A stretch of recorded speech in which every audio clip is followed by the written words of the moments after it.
really like how you talk about how families can be empowered and then how it can be taken to a deeper level in terms of, incorporating different systems in the community, schools that we just spoke about.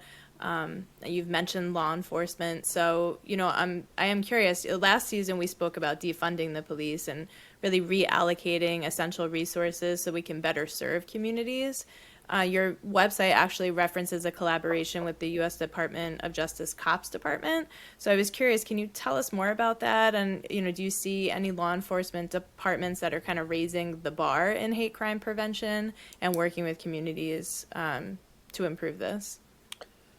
There are indeed, you know, okay, so I think in some communities, the relationships between communities of color, particularly, and the police are a source of incredible harm. And it's been such a painful, this is not new. What happened with George Floyd was just the most Horrific. blatant example of what we've seen for years and years. But police, law enforcement, it is their job to make everyone safe. And standing up to hate is part of the job of law enforcement. And we have worked with tremendous law enforcement leaders around the country in this endeavor. And the best of them are very much involved in the Not in Our Town groups in their cities. And I'll give you an example. In Novato, California, the deputy chief is on the steering committee of the NIAC group, and he's one of, I think, the most active members. I think he feels it himself. He's Latinx, grew up as an immigrant, and he and his wife go and put posters in the windows in their town. But in his job, he helped do one of the first, he and that department did one of the first online hate crime reporting programs in Northern California, so that people can now report hate incidents and hate crimes online, right? So they don't have to go up to the police station. They can report them online. And it's an easier way for people to get a handle on this. That group is also forming a hate and bias response team, which is part of the more, so if you get involved with Not in Our Town, hate and bias response team is one of the more sort of advanced things that you do in a Not in Our Town group. What do we do when we see an incident? How can we mobilize the community, not just to sort of, maybe the Not in Our Town group can be an intervention and go to the police and say, this person may not feel comfortable reporting this, but you need to know what's happening, at least in this area, if they want to be anonymous, right? Respecting the target of hate's wish to be anonymous. But and then how do we respond as a community? Because maybe it's not a hate crime where the justice system intervenes. Maybe it's an incident. So how do we address that harm as a community, right? So if there's an attack against the Asian Center or a Buddhist church, how do we sort of let's get other denominations and other people to go to that house of worship and learn about the history and the engagement. How do we turn the crisis and harm into an opportunity to build relationships? And law enforcement can play a crucial role in that. And I would say that as an entry point, if the relationships are not necessarily the best, it could be an entry point for building those relationships in communities.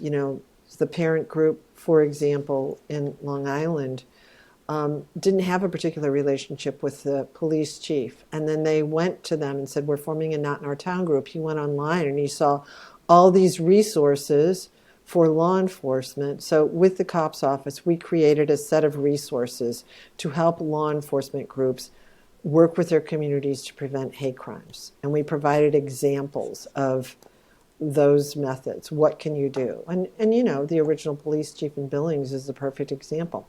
We can't do this alone. It's something that we have to do. And it's a way to start building relationships, right? So to to really have people get to know each other in a way that is, this is something that we know we are all against. We want to stand up against hate together. So how do we sit in the same room together and agree about that, right?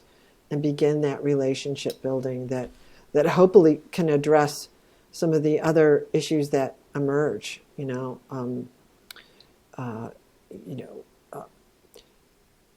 it is the racial profiling that happens, that people report so persistently of being pulled over.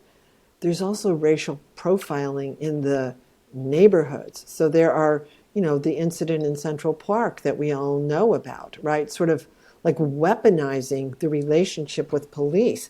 That was a person that weaponized that, right? So it is a problem for all of us in how we relate and think about the intersection of the justice system and people who are harmed by hate. So, that whole community approach. And we were in a Zoom call. A lot of these meetings that we usually do in person, we're in a Zoom call with community members looking at one of our films about police reform and what it looks like.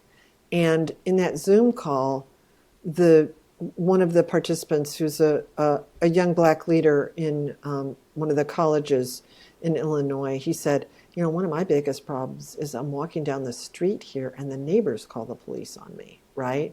And he said he remembered, like, there's a black officer who comes out to speak to him, and he goes, you're walking down the street, you're black, and you have a poncho on, right? And so even he got it, right? So we've seen this problem with Nextdoor persistently, right? And how they had to change their policies because of the racial profiling. So I think these are big problems, and thinking about ways that we can work, like what are the points of agreement that can get us in the room together to solve some agreed upon problems so that we can build relationships that can solve some of these other problems.